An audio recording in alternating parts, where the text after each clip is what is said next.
Hello, my dear students. How are you all? I hope you all are good. So, let us discuss some of the NEET and CET questions on the topic electric charges and Coulomb's force. Okay, so let's start. So, here the first question what we have is which one of the following is the unit of electric charge? So, as we all know, the SI unit of electric charge is Coulomb. Okay, so here the right answer is Coulomb. And here I want to tell you one thing is the unit of electric charge is comes from definition of electric current, that is electric current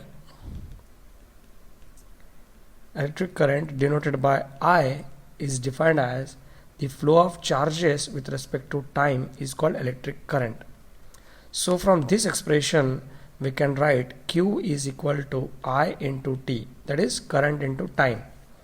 So here the electric current is one of the 7 fundamental quantity and time is also an 7 fundamental quantity. So here the SI unit of electric charge is, as the unit of electric current is ampere and the unit of time is second, so ampere second is an SI unit of electric charge. This ampere second is called as Coulomb. Okay, so here the right answer is Coulomb. And if you see the other unit, Newton is an unit of what? Force, and volt is an unit of electric potential it is, and Coulomb per volt is an unit of capacitance, that is electrical capacitance of a conductor. So here the right answer is Coulomb. Okay, so let's see the next question. Okay, so the dimensional formula of electric charge is, so you know the unit of electric charge, that is ampere second, which is also called as Coulomb. Okay, so as the definition of electric charge is ampere second, as the ampere is one of the 7 fundamental unit and second is also a 7 fundamental unit.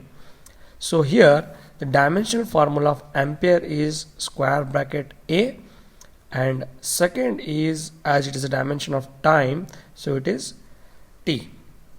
So as you can see, all the options are in terms of MLT, MLT, MLTA. So here in terms of MLTA, the answer will get is dimensional formula of Q is, as there is no dimension of what? Mass, so M0, there is no dimension for length, so L0, there is one dimension of time, therefore it is T1, and there is one dimension of current, that is A1. So this is a right answer, and here the right answer is A, M0, L0, T1 and A1. If you check out the other options, it is M0, L0, T to the power minus 1, which is a wrong. Okay, and here if you see A to the power minus 1 is written, so this is a wrong, and D, as you can see, both are T to the power minus 1 and A to the power minus 1, this is also wrong, so this is a right answer. So let's see the next one. Okay, so the question is the electric charge always resides. Okay, so options we have is at the center of a charge conductor, at the interior of the charge conductor, and C says on the outer surface of the charge conductor, and D says randomly all over the charge conductor. So here, as we know that from the properties of electric charge, the properties of electric charge implies the charges are always present on the outer surface of the conductor. So here the right answer what we have is C, on the outer surface of the charge conductor. If any body, suppose this is a sphere, if you charge this sphere A, all the charges are accumulate on its outer surface. Okay, so here it is a right answer. And if you check other options like at the center of the charge conductor, okay, no, so this is a wrong answer. Why? Because at the center there are no charges. If any body get charged, charges are always present at the outer surface. And if you check the B, at the interior of the charge conductor, so at the interior there is no charges, because all the charges are only outer surface. As we all know that, तो body कैसे कभी भी कैसे charge होती है, body कैसे charge होगी, जब उसमें से अभी ये पॉजिटिवली चार्ज क्यों हुआ है, क्योंकि इसमें से इलेक्ट्रॉन्स रिमूव हो गए। तो जब भी हम किसी बॉडी को चार्ज करेंगे तो सरफेस इलेक्ट्रॉन्स इफेक्ट होंगे, मतलब सरफेस इलेक्ट्रॉन्स आइदर रिमूव हो गए और इलेक्ट्रॉन सरफेस पे ऐड होंगे। इस प्रकार से बॉडी चार्ज होती है। तो at the interior of the charge conductor, ये भी रॉन्ग आंसर है। Okay, and if you see D, randomly all over the charge conductor, this is also wrong. Randomly, तो रैंडमली चार्जेस कभी भी सरफेस पे अक्यूमुलेट नहीं होंगे। ठीक है, जब तक हमारा सरफेस एरिया यूनिफॉर्म है, चार्जेस यूनिफॉर्मली डिस्ट्रीब्यूट होते रहेंगे। तो यहाँ पे हमारा राइट आंसर है on the outer surface of the charge conductor. तो चलिए नेक्स्ट क्वेश्चन देखते हैं। Okay, so next question what we have is one metallic sphere A is given a positive charge, whereas another identical metallic sphere B of exactly same mass as of A is given equal amount of negative charge. Then, so the options what we have is, A option says mass of A and mass of B still remains equal. B says mass of A increases. C says mass of B decreases. And D says mass of B increases. So what the question says, यहाँ पे हमारे पास दो spear है A और B। तो जैसे कि question में बताया गया है, दोनों स्पीयर का जो मास है वो एग्जैक्टली सेम है, मतलब mass of A is equal to mass of B। तो ये सिचुएशन कब है? अभी हमने बॉडी को चार्ज नहीं किया है, तो दो मेटालिक स्पीयर है जिनका मास सेम है। ठीक है, तो अब जब हमने इसको चार्ज किया है तो A, यहाँ पे A कैसा चार्ज है? Metallic sphere A is given a positive charge, तो A को हमने पॉजिटिव चार्ज दे दिया। ओके, तो हमें पता है A को हमने पॉजिटिव चार्ज कैसे दिया है? इसके इलेक्ट्रॉन्स हमने रिमूव किए हैं। ठीक है, तो जब हम बॉडी के इलेक्ट्रॉन्स, A बॉडी के इलेक्ट्रॉन्स रिमूव कर दिए, उसके ऊपर कौन सा चार्ज आया है? Positive charge. उसी प्रकार क्वेश्चन में क्या बताया गया है? metallic B sphere is given an equal amount of negative charge। तो B पे हमने नेगेटिव चार्जेस को दिया है, मतलब हमने इसके अंदर इलेक्ट्रॉन्स को ऐड किया है। ओके, जब हम इसमें इलेक्ट्रॉन्स ऐड करेंगे, इस पे नेगेटिव चार्ज आ चुका है। तो जैसे कि दो मेटालिक स्फीयर थे जिनका मास सेम था, A को हमने पॉजिटिवली चार्ज कर दिया इलेक्ट्रॉन्स रिमूव करके, और B को हमने नेगेटिवली चार्ज किया क्योंकि हमने इसमें इलेक्ट्रॉन्स ऐड किए हैं। तो होगा क्या यहाँ पे होगा क्या कि क्योंकि हमने A बॉडी पे इलेक्ट्रॉन्स को ऐड किया है, ओके सॉरी, हमने ऐड नहीं किया है, रिमूव किया है, क्योंकि हमने A पे इलेक्ट्रॉन्स को ओके हमने रिमूव किया है, A से हमने इलेक्ट्रॉन्स को रिमूव किया है और B को हमने इलेक्ट्रॉन्स को ऐड किया है। तो इससे होगा क्या? दोनों के बीच में थोड़ा स्लाइट मास डिफरेंस आ जाएगा। तो यहाँ पे होगा क्या? Because of A body loses electrons, acquires positive charge, and B body gains electron and acquires negative charge, and therefore here the mass of A is less than mass of B. Okay, because A loses electrons and B gains electrons, so there is a mass difference. So as you can see, option A is a wrong one because it says mass of A and mass of B still remains equal. No, it is a wrong answer. And if you check the B answer, mass of A increases, it's saying. तो ये तो correct नहीं हो सकता, mass of A increases बोल रहा है, ये mass of A increase नहीं हुआ है, उल्टा डिक्रीज हुआ है क्योंकि इसने इलेक्ट्रॉन्स को लूज किया है। अगर हम चेक करेंगे C को, mass of B decreases. Okay, so यहाँ पे बोला गया कि mass of B decreases, नहीं, ओके मास ऑफ बी तो इंक्रीज हुआ है क्योंकि इसने इलेक्ट्रॉन्स को गेन करके नेगेटिव चार्ज उसके ऊपर आ चुका है। तो ये भी गलत है, सी भी। अगर हम डी को चेक करें, mass of B increases, okay, तो ये करेक्ट आंसर है हमारा। So this is the right answer what we have, okay, क्योंकि बी ने इलेक्ट्रॉन्स को गेन किया है, मास ऑफ बी इंक्रीज हो चुका है। So this is a right answer. Okay, so let's check the next question. Okay, the question is, which is bigger, 1 coulomb or a charge on electron? Okay, so obvious, we know that here the options are 1 coulomb, A option A says 1 coulomb, B charge on electron, C says both are same, and according to D, none of these. So here, as we all know that charge of electron is given by minus 1.6 into 10 to the power minus 19 coulomb. So this is the smallest possible charge present on the nature. This is the smallest charge present in the nature. Okay, तो ये तो बिगर हो नहीं सकता क्योंकि electron का charge सबसे छोटा चार्ज माना जाता है नेचर में. तो अगर हम 1 कूलम की बात करें तो 1 कूलम कितना चार्ज है, कितने चार्ज को हम 1 कूलम बोलेंगे. ओके, तो इसको हम क्वांटाइजेशन प्रिंसिपल से समझ सकते हैं. क्वांटाइजेशन प्रिंसिपल क्या कहता है, total charge on any body is equal to integral multiple of the basic charge on electron. तो ये क्यू अगर हम मानते हैं कि 1 कूलम है, ये क्यू कब 1 कूलम होगा. ओके, तो अगर क्यू 1 कूलम है तो कितने इलेक्ट्रॉन्स, मतलब नंबर ऑफ इलेक्ट्रॉन्स कितने बॉडी से रिमूव और गेन करने के बाद बॉडी पे 1 कूलम चार्ज आ जाता है. तो अगर हम Q को 1 मानेंगे तो हम N किस प्रकार निकाल सकेंगे, N is equal to Q by E. So N is equal to, अगर Q को हमने 1 कूलम माना तो E है charge of electron 1.6 into 10 to the power minus 19 coulomb. तो N हमें मिलेगा 0.625 into 10 to the power plus 19. तो इतने इलेक्ट्रॉन्स अगर किसी बॉडी से रिमूव होते हैं या फिर गेन होते हैं तो उस बॉडी पे 1 कूलम पॉजिटिव या फिर नेगेटिव चार्ज आ जाएगा. ठीक है, तो ऑब्वियसली यहाँ पे पूछा गया है कि विच इज बिगर. तो अगर बिगर की बात करें तो हमारा राइट आंसर है 1 coulomb is the biggest charge. So charge of electron is the smallest charge. So here the right answer is A. Okay, I hope you got it. Let us discuss the next one. Okay, so next question is, when 10 to the power 14 electrons are removed from a neutral metal sphere, the charge on the sphere becomes. Okay, तो यहाँ पे question ये है, अगर हमने 10 to the power 14 electrons अगर एक neutral metal plate से रिमूव किया है तो उसके ऊपर कितना चार्ज आएगा. तो यहाँ पे ऑप्शंस दिया गया है, A 16 microcoulomb, B 32 microcoulomb, C -32 and D -16 microcoulomb. तो चलिए इसको हमने क्वांटाइजेशन प्रिंसिपल से निकालना है, आपको आता ही है.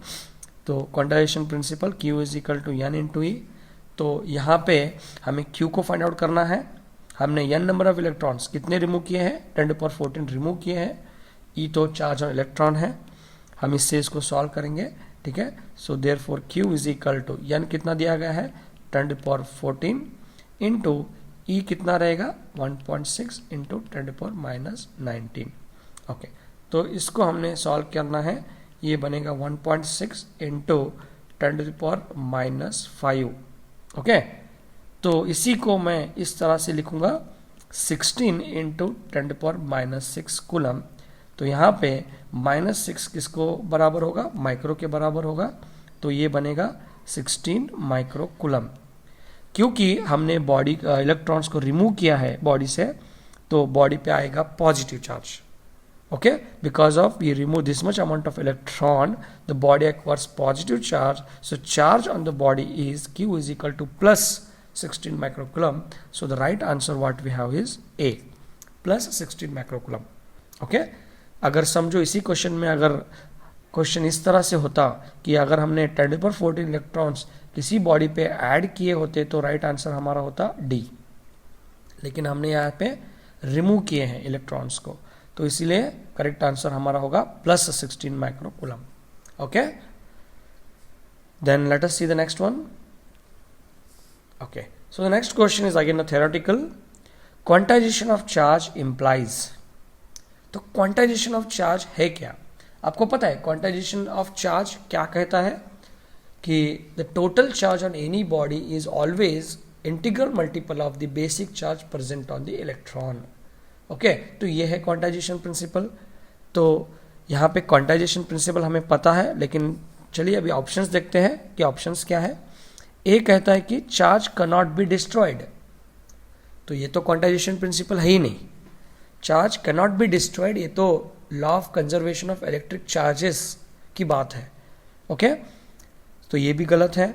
अगर हम चेक करते हैं सेकंड ऑप्शन, तो सेकंड ऑप्शन कहता है कि charge exist on a particles. Okay, ये तो कोई लॉ नहीं है, चार्जेस पार्टिकल्स एग्जिस्ट करता है. किसी पार्टिकल्स को मास होता है उसी प्रकार उसको चार्ज भी होता है. तो charge exist on the particle is not given by the quantization principle. That is also wrong. If you check the third options, there is a minimum permissible charge on a particle. Okay, so as according to the option C, there is a minimum permissible charge in the particle. किसी भी particles को अगर आप charge करते हो तो उस पर कितने चार्जेस आने चाहिए वो डिपेंड्स करता है कि आपने उसमें से कितने इलेक्ट्रॉन्स को रिमूव किया है या फिर ऐड किया है, या फिर उस बॉडी के सराउंडिंग सिस्टम पे भी वो डिपेंड करता है. तो ये तो क्वांटाइजेशन प्रिंसिपल है ही नहीं. तो यहाँ पे अगर हम बात करेंगे डी ऑप्शंस की, तो charge which is fraction of coulomb is not possible. Okay, so this is what right answer we have. तो according to the options D, fraction of charge is not possible. तो charges कभी भी fraction में नहीं रहेंगे, charges कभी भी रहेंगे integral multiple of the basic charge on electron. तो फ्रैक्शन ऑफ चार्ज कभी भी पॉसिबल है ही नहीं.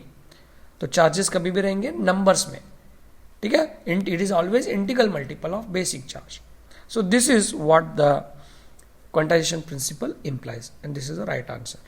Okay, so let us move toward the next question. Okay, so the question is 3 charges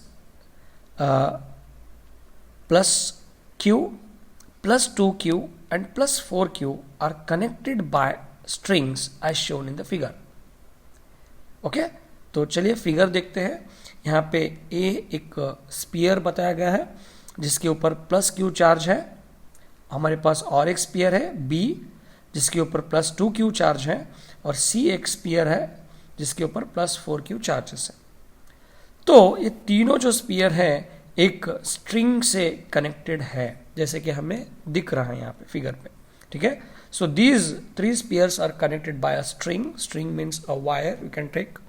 these are connected by a metallic wire whose length is suppose to be d.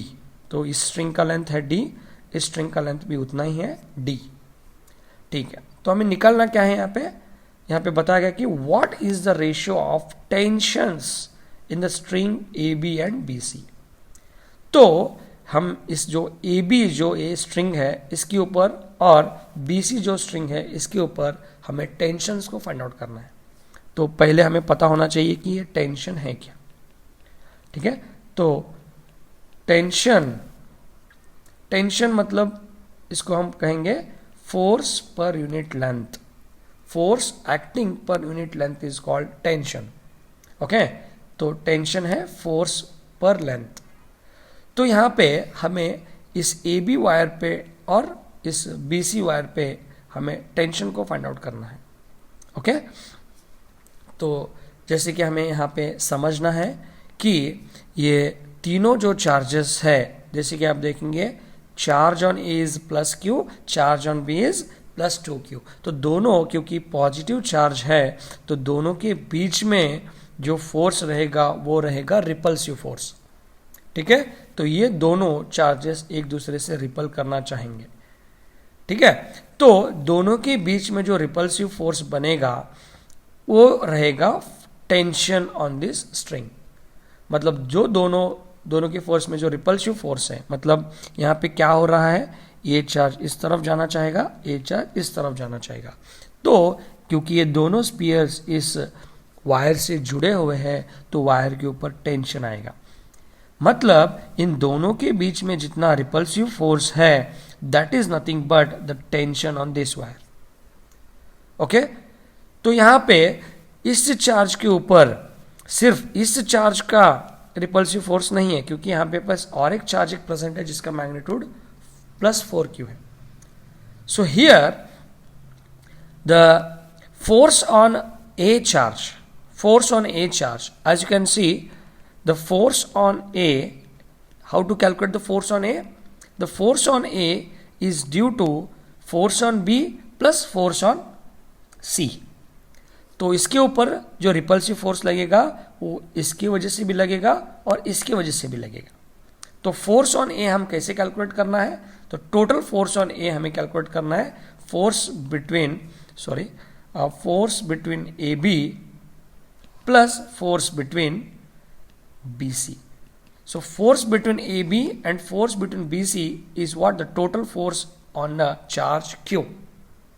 Okay, and this is the total force on charge Q is equal to the the total force on charge plus Q on A is nothing but the tension between the wire AB. समझ में आ रहा है आपको? तो यहाँ पे होगा क्या, इस चार्ज के ऊपर जो टोटल फोर्स लगेगा इस चार्ज की वजह से और इस चार्ज की वजह से, वो टोटल फोर्स ही रहेगा tension on this wire A B. समझ में आ रहा है आपको? Okay, you got it? Okay, so similar way हमें BC के ऊपर, मतलब ये जो वायर है इसके ऊपर हमें टेंशन को निकालना है. तो similarly the force on this charge at C is due to B and A. So here similarly if you see the force on charge at C, इसके ऊपर C के ऊपर जो टोटल फोर्स लगेगा वो B से भी लगेगा और A से भी लगेगा. मतलब टोटल फोर्स ऑन C हम कैसे निकालेंगे? Force between BC plus force between AC. तो ये जो टोटल फोर्स लग रहा है C के ऊपर, यही रहेगा tension on this string BC. Okay, इसी को हम कहेंगे टेंशन ऑन BC. तो यहाँ पे हमें निकालना क्या है? हमें what is the ratio of tensions in the string AB by BC. मतलब हमें tension in AB divide by tension in BC, इनका रेशियो हमें फाइंड आउट करना है. तो ये रेशियो हमें कैसे मिलेगा? तो टेंशन ऑन ए बी, इस वायर पे ऊपर हमें टेंशन कैसे मिलेगा? टोटल फोर्स ऑन ए पे जानने के बाद. तो टोटल फोर्स ऑन ए जो रहेगा वही रहेगा टेंशन ऑन ए बी. मतलब टोटल फोर्स ऑन ए हमें निकालना है. और टेंशन ऑन बी सी कैसे पता चलेगा? टेंशन ऑन बी सी हमें मिलेगा टोटल फोर्स ऑन सी को पता करके. तो इस सी के ऊपर टोटल रिपल्सिव फोर्स इसके वजह से भी है और इसके वजह से भी है. तो इसको हमें जब पता लगेगा तो हमें टेंशन ऑन BC मिल जाएगा. मतलब टोटल फोर्स ऑन C को हमें निकालना है. तो चलिए इसको हम किस तरह से समझ सकेंगे? ओके, तो हम इसको समझेंगे इस तरह से. So the tension on AB is nothing but force between AB plus force between AC. Okay, so the tension on this wire is equal to force between this charge and this charge plus this charge and this charge. Okay, so हम ये force between AB को कैसे निकालेंगे? By using Coulomb's law, because the force A is a plus Q charge, B is plus 2Q charge. So force between AB you can write, so K is a constant, that is 1 divided by 4 pi exponent, वो constant है, उसको हम K लिखेंगे. Two charges, that is Q and 2Q, divided by, what is the distance between them? Distance between them itself is the length of that string D, therefore it is D square, plus now force between A and C. Okay, so again K, 1 by 4 pi exponent K, one charge Q, another charge, that is 4Q, divided by, now the distance between A and C, if this is D and this is D, it is 2D square. So this is what we get tension in AB. Okay, so let us simplify this one. So it is K, so Q into 2Q is 2Q square divided by D square, plus again K as it is, Q into 4Q is 4Q square divided by, it is 4D square, correct? So here 4 get cancelled, so what it becomes? It becomes K 2Q square divided by D square plus KQ square by D square. तो मतलब TAB हमें मिलेगा, तो इसमें से हम common क्या निकालेंगे? KQ square by D square हम कॉमन निकालेंगे. तो KQ square by D square जब कॉमन निकलेगा तो यहाँ पे बचेगा 2 प्लस 1 बचेगा, मतलब 3 बचेगा. तो हमें मिला TAB is equal to what? KQ square divide by D square into 3. Okay, तो हमें मिला TAB. अब हम उसी प्रकार निकालेंगे हम उसी प्रकार निकालेंगे T tension between BC wire. Okay, तो अभी हम BC को निकालेंगे। ओके, तो हमें TAB क्या मिला था, यहाँ पे हमें TAB मिला था KQ square by D square into 3। Okay, अभी हम TBC को निकालेंगे। So tension between this B and C को हमें फाइंड आउट करना है। So tension between BC is nothing but total force on charge C। तो total force on charge C हम कैसे निकालेंगे? Total force on charge C हम निकालेंगे force between AC plus force between BC। Okay, वही रहेगा tension between the wire BC। Okay, now force between AC, okay, again K constant 1/4 pi x mod, two charges, this and this, A and C, that is Q 4Q divided by, दोनों के बीच का distance क्या रहेगा? D और D, वो रहेगा 2D square plus not tension, sorry not force between BC, B and C, तो ये रहेगा K constant, two charges, that is 2Q 4Q divided by distance between them is D, therefore it is D square. So tension on BC is equal to, तो ये क्या बनेगा? K Q 4Q, that is 4Q square divided by 4D square, तो ये 4 तो cancel होगा यहाँ पे, plus K, so 2Q and 4Q, it becomes 8Q square divided by D square। तो अभी हमने यहाँ से कॉमन निकालना है, तो यहाँ पे कॉमन क्या आएगा? मैं इस तरफ लिखूंगा इसे, okay, TB is equal to, तो ये कॉमन हमें निकालना है K Q square by D square. जब हम कॉमन निकालेंगे तो बचेगा 1 प्लस यहाँ पे बचेगा 8, isn't it? मतलब ये हो जाएगा K Q square divide by D square into 9।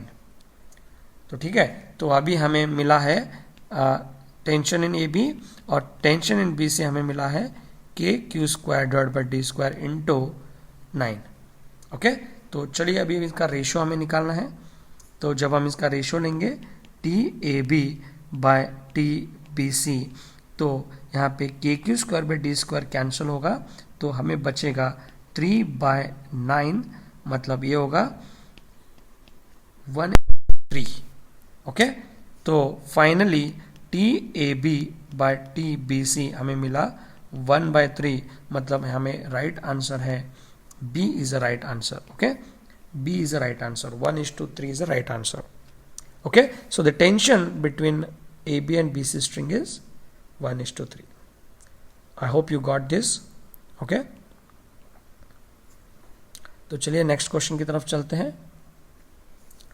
Okay, so the next question what we have is the force of repulsion between two electrons at a certain distance is F। तो दो electrons के बीच में, जो कि एक certain distance पे है, उनके बीच में फोर्स है F। And the force of between two protons separate by the same distance is, तो हमें निकालना है the force between the two protons which are separate by the same distance is. तो यहां पे बताया गया है कि मास ऑफ प्रोटॉन जो है वो 1836 times of mass of electrons है। यहाँ पे हमें ये इंडिकेट किया गया है, मतलब प्रोटॉन्स और इलेक्ट्रॉन्स का मास में डिफरेंस है, लेकिन हमें पता ही है कि मास ऑफ प्रोटॉन और मास ऑफ इलेक्ट्रॉन्स अगर हम बात करेंगे तो उनका मैग्नीट्यूड जो है वो 1.6 इंटू 10⁻19 कूलम है। तो जो फोर्स ऑफ रिपल्शन रहेगा दो इलेक्ट्रॉन्स के बीच में या फिर दो प्रोटॉन्स के बीच में, वो उनके चार्जेस की वजह से रहेगा, ना कि उनके मासेस की वजह से। तो यहाँ पे अगर दो इलेक्ट्रॉन्स के बीच में अगर फोर्स F है एक सर्टेन डिस्टेंस पे और उसी डिस्टेंस पे दो प्रोटॉन्स है, तो उनके बीच में भी जो फोर्स रहेगा वो रहेगा F ही। ठीक है, तो यहाँ पे करेक्ट आंसर है F, क्योंकि यहाँ पे हमें एक बात समझना है, the repulsive force between two protons रहने दो या टू इलेक्ट्रॉन्स रहने दो, वो उनके मैग्नीट्यूड के वजह से होता है और उनका मैग्नीट्यूड सेम है। ठीक है, तो अगर दो इलेक्ट्रॉन्स के बीच में फोर्स F है तो दो प्रोटॉन्स उसी डिस्टेंस पे है, तो उनके बीच में भी फोर्स रहेगा F ही। समझ में आ गया आपको? Okay, so F is the right answer here. Okay, so the question is The next question is, if a charge q is placed at the center of the line joining between two equal charges q, the system of these charges will be equilibrium if q is, okay. तो यहाँ पे दो charges है, यहाँ पे दो charges है Q और Q, ओके ओके। तो इसके बीच में हमने एक स्मॉल q चार्ज को रख दिया है, और इस चार्ज को रखने की वजह से अगर टोटल सिस्टम इक्विलिब्रियम में आता है तो इसकी वैल्यू हमें फाइंड आउट करनी है, okay. So if a charge Q is placed at the center of the line joining between two equal charges, ये दो इक्वल चार्जेस के बीच में हमने एक Q चार्ज रखा है, अगर सिस्टम इक्विलिब्रियम में है तो Q की वैल्यू कितनी है पूछा है। तो हमें पहले जानना है कि इक्विलिब्रियम मतलब क्या, ओके। अगर हम इस चार्ज Q को रखते हैं यहाँ पे, और इस चार्ज की वजह से, मतलब इस चार्ज के ऊपर इस चार्ज की वजह से और इस चार्ज की वजह से अगर नेट फोर्स 0 होता है, या फिर ये भी, क्योंकि ये भी Q है, इस चार्ज के ऊपर इस चार्ज की वजह से या फिर इस चार्ज की वजह से जो नेट फोर्स अगर 0 होता है तो ये होल सिस्टम रहेगा इक्विलिब्रियम में। Did you got it? So we have two charges, capital Q and capital Q. If you keep a small charge Q at the midpoint and if the system is equilibrium means what? The force on this charge due to this charge and force on this charge due to this charge, if it is 0, or in other way, if the force on this charge due to this charge and force on this charge due to this charge, if it is 0, then the whole system is said to be in equilibrium, okay. So by keeping a charge Q at the midpoint, if the system is in equilibrium, then we need to find out what is the value of this Q, okay. So as the both charges are Q, we need to find out the total force on this or this, and that total force is 0 if the system is in equilibrium, okay. Now considering the same situation, the net force on this Q is 0, we need to calculate the value of this Q, okay. Now how to calculate the net force on this Q? Net force on this Q charge, which is placed at this point, and this is Q which is placed at this point, and small q is placed at the midpoint, okay. Now let us find out the total force on any charge, this charge or this charge, and that force should be 0, okay. Now the force on this charge is the net force on Q. How to calculate that? We calculated the force between this charge and this charge plus this charge and this charge. So the net force on Q is equal to force between Q and Q plus force between Q and capital Q, in this way. And here this total force on Q is 0 if the system is in equilibrium, okay. By considering the same situation that the total force is 0, okay. Now how to calculate this FQQ? By using Coulomb's law, K 1 by 4 pi x naught, that is K into force between this charge and this charge, which is at a distance, let us consider it is R, and here also it is R because it is at the midpoint. So force between Q and Q, force between this Q and Q, how can write? K Q divided by R square plus, now force between this charge and this charge, okay, by using Coulomb's law, again K Q divided by, now what is the distance between them? The distance between this Q and this Q, here it is R and R, therefore the distance between them we can take 2R square. So this total force is equal to 0 if the system is in equilibrium, okay. Now bring this to that side, now what it becomes?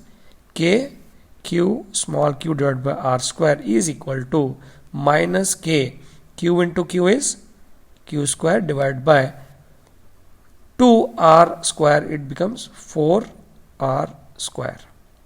Now which term gets cancelled on both the side?